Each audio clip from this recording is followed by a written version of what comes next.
Hi everyone, welcome to my YouTube channel. I hope you all are doing well and staying safe. जो हमारा chapter चल रहा था वो था फ्रिक्शन।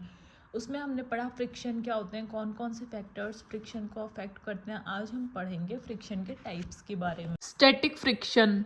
स्टैटिक फ्रिक्शन क्या होता है? स्टैटिक वर्ड से पता चल रहा है rest, a force that keeps an object at rest. वो ऑब्जेक्ट जो क्या है, रेस्ट पे रखा हुआ है और उसको हमने क्या है, मूव करवाया है, उस पर फ्रिक्शन लगाया है, वो क्या है? Static friction. Example, book sitting on a desk. Book, कोई भी बुक टेबल पे पड़ी है, हमने क्या किया, जब तक हम उसको नहीं उठाएंगे वो क्या करेगी, वहां पर रेस्ट में ही रहेगी।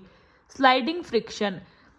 स्लाइडिंग फ्रिक्शन क्या होता है? Slide friction acting on object sliding over a surface. वो फ्रिक्शन जो किसी ऑब्जेक्ट को स्लाइड करवा कर लगाया जाता है वो क्या होता है? Sliding friction. एग्जाम्पल की बात करें, pushing a box. Sliding friction is slightly smaller than the static friction. Sliding friction क्या होता है? छोटा होता है किसके कंपैरिजन में? स्टैटिक फ्रिक्शन के कंपैरिजन में।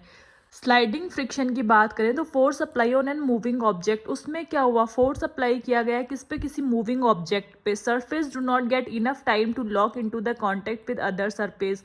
और सरफेस के पास ना इतना टाइम नहीं होता है कि वो उसको दूसरी सरफेस के कॉन्टेक्ट में दिलवा सके। Friction is necessary evil because it has both useful and harmful effects. Friction जो है वो नेसेसरी एविल है क्योंकि इसके यूजफुल और हार्मफुल दोनों ही इफेक्ट्स हैं। बात करें हम वॉकिंग ऑन ए सरफेस, हम किसी भी सरफेस पे चल रहे हैं, चाहे वो स्मूथ हो या रफ हो, क्या बिना फ्रिक्शन के हम चल सकते हैं? नहीं चल सकते। राइटिंग, हम किसी भी पेपर या किसी बोर्ड पे लिख रहे हैं तो बिना फ्रिक्शन के हम नहीं लिख सकते।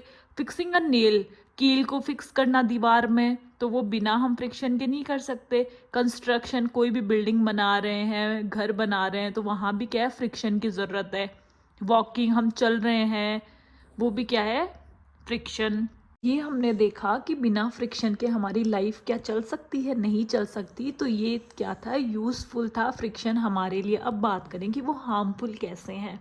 फ्रिक्शन की बात करें तो जब दो सरफेसेस में फ्रिक्शन होता है तो वहाँ पर क्या होता है? हीट जनरेट होती है, हीट एनर्जी जनरेट होती है। तो वो हीट क्या हमारी किसी काम की है? नहीं है। तो वहाँ पर क्या हुआ? Wastage of heat and energy. उस हीट का क्या हुआ? वेस्टेज हुआ।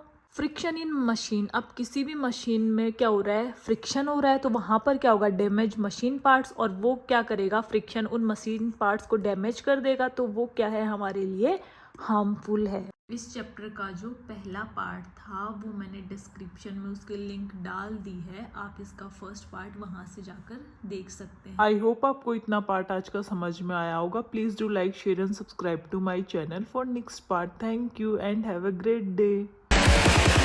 Subscribe now and hit the like button.